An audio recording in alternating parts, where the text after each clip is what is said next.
Well, you can't do anything about how she sees you.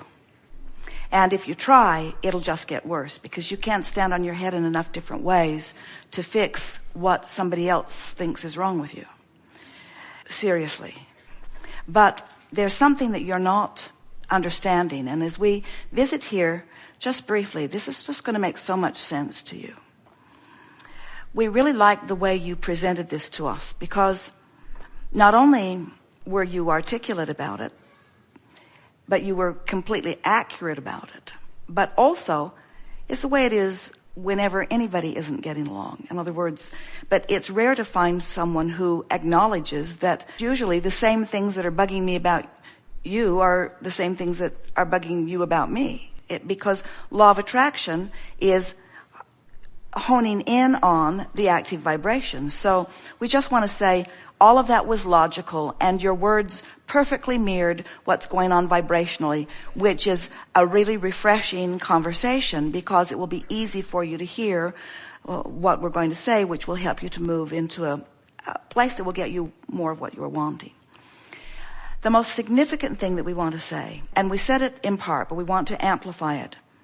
We want you to take your attention away from her complaints about you, because her complaints about you aren't really about you.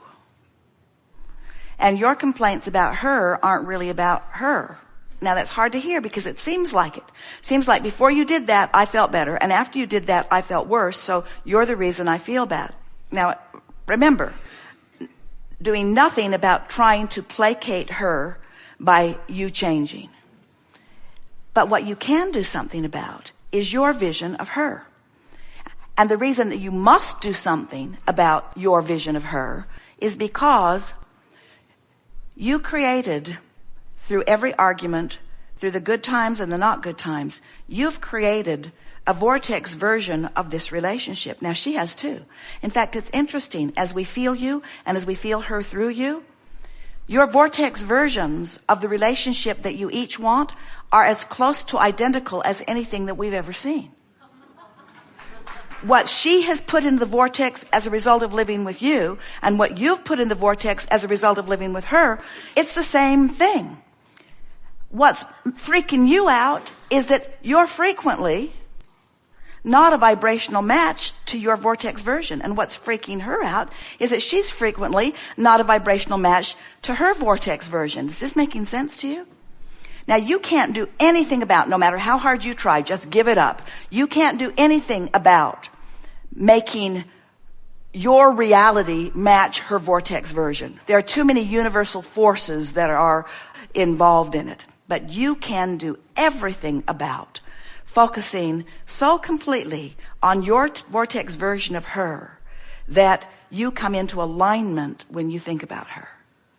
And you know what's going to happen to her when you're in complete alignment with your vortex version of her? She's going to feel the love that you feel only when you are in alignment with the vortex version of her. So what we're really saying, and it really is odd in a physical world, we want you to fall in love with the version of her that you put in your vortex, because you have no control over the other one. And when you are completely fixated on this person that the two of you together have created, in other words, you've created this relationship. You know why you're going nuts, both of you? Is because you've worked so hard at creating this new and improved version of your marriage, but you're both looking at what you've got instead of about where you're going. And because you've worked so hard, really, we really mean this. There is more relationship stuff in this vortex than we have ever seen.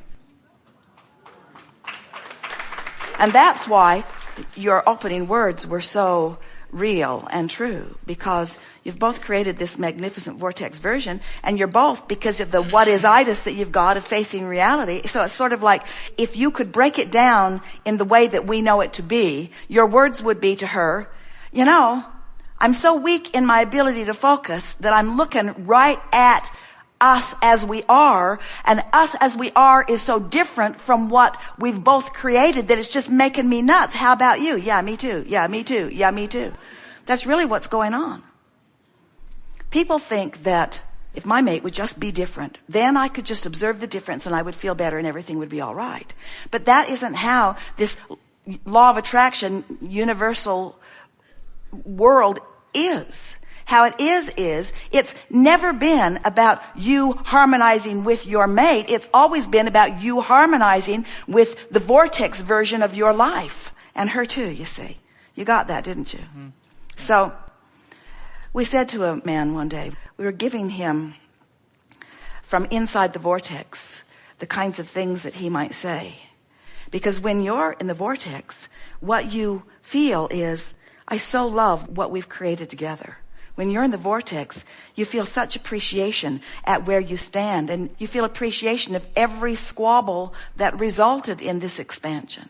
So you're holding no blame to yourself or to your wife. You're just feeling appreciation for the expansion that you've achieved together. And so she's upset, and you don't want her to be upset, so you focus upon the version of her who is not upset. And she says, why aren't you paying attention to me? Come here and talk to me about this. And from inside the vortex, you say, I love you so much. I've been thinking so completely about who we are. I so appreciate everything that you have contributed to who I am. I want to find words that you can hear, and this probably isn't the best time, but I'm so adoring you and us. I know that this can only get better, and I don't want any of it to ever have not been good for you. The day I met you, what I wanted and what I still want is that your life would be wonderful. Every time I look at you, that comes clearer and clearer to my mind. I don't always live up to my own vision of who you are or who we are, but I sure want to. There isn't anything I want more than our happiness, your happiness. And we promise you, she just can't stay mad when you feel like that, but you can't fake it. You got to be in the vortex. You got to know that. You've got to own it. You got to be true to who the two of you have become. You see, often when we're visiting with someone, we're talking about your vortex, what's in your vortex.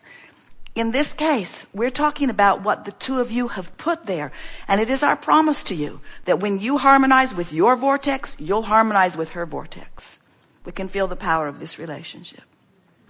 So your words, I don't want to lose her. That's not going to happen. But you keep losing contact. What you're really saying is, I don't want to lose connection with who we really are. And we're over here fighting so much, we keep losing connection with who we really are, and then we're blaming each other for it.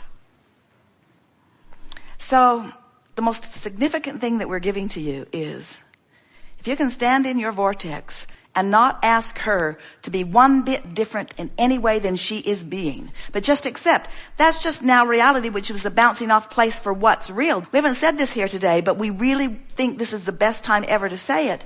This vortex version is the now reality. In other words, this is present tense.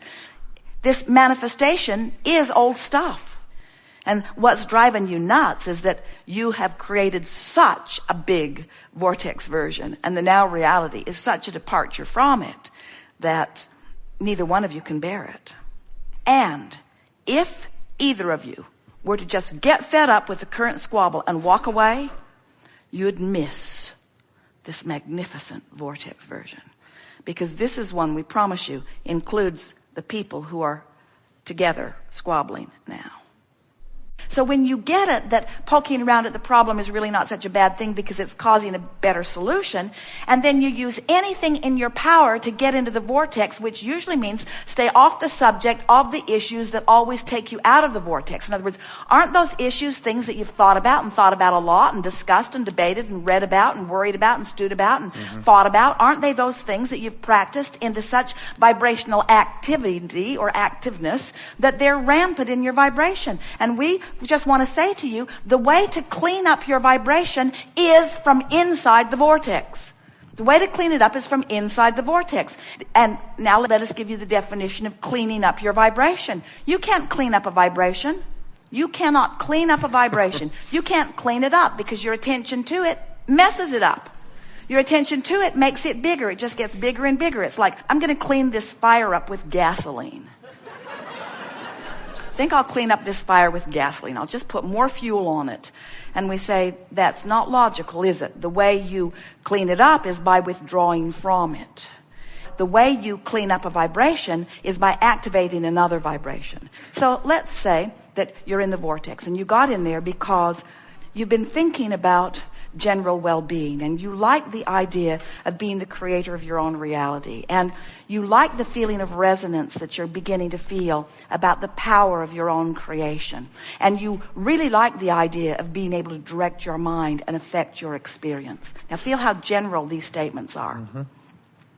You like the idea of law of attraction, and you like the idea of managing law of attraction, and you like looking around this planet and realizing that the well-being is really rampant in comparison with the not well-being. And you've had a particularly good day, and you've been enjoying a particularly wonderful drive, and it's a particularly comfortable environment, and the vista has been particularly beautiful, and you had a particularly good conversation with someone that was satisfying. And so it's easy to be in the vortex and softly and gently and generally milk the feeling of being in the vortex. And then you say, oh, I'm in the vortex. I think I will address the subject of discussions with my wife and my sort of out of control emotional response. Sometimes it comes to that. And as you introduce that thought, the vortex spits you out. Because that thought activated within you something that doesn't let you stay in the vortex. But you were in there longer than you usually are. And so now you're out and you get on with your day, and now something else. You find yourself in the vortex. And so now you stay there longer. You stay on general thoughts. You appreciate a little more specifically than you were before. You bask in the feeling of it. Jerry and Esther were at a restaurant the other night in Phoenix, and the environment was so satisfying that they just kept trying to describe, why does this feel so good? Why does this feel so good? They were milking the moment, milking it meaning practicing the in the vortex vibration every chance you get. Can you hear the difference between practicing the in the vortex vibration rather than trying to fix the not in the vortex vibration? Practicing the in the vortex vibration. So you're doing that longer, and now you think, I'm really getting a handle on this, and I expect that it's going to improve my life experience in all regards. And I think especially in regard to the people that I care about the most, especially in regard to the people that I spend the most time with, especially in regard to how I feel about me. And as you have this conversation from inside the vortex, you shift the vibration on that subject. You move that set point closer to in the vortex. You didn't bring it all the way in, but you moved it closer. And then next time it will come closer. And next time it will come closer. Until little by little, you will have changed. Let's no longer say cleaned up. You will have changed your vibrational proclivity relative to all subjects that are important to you, until you will stand in the vortex wondering why something like that ever bothered you. In other words, you get two people who want more than life itself, because it is life itself to be in the vortex, and they're both out of the vortex, you're going to have a bad moment. But when you're in the vortex, you won't even remember what the conversation was about, because it didn't matter. It wasn't about anything significant. It was only speaking to the not being in the vortex. You see what we're getting at? You see? Yes. Isn't life wonderful? Don't you love knowing that you are the creator of your own reality? And don't you like knowing that it's just about your relationship with you, and all your wife is ever doing is helping you to see in clear view what your relationship with you is? Ooh.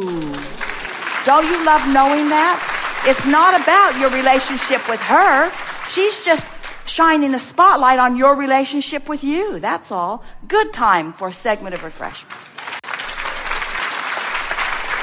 Thank you.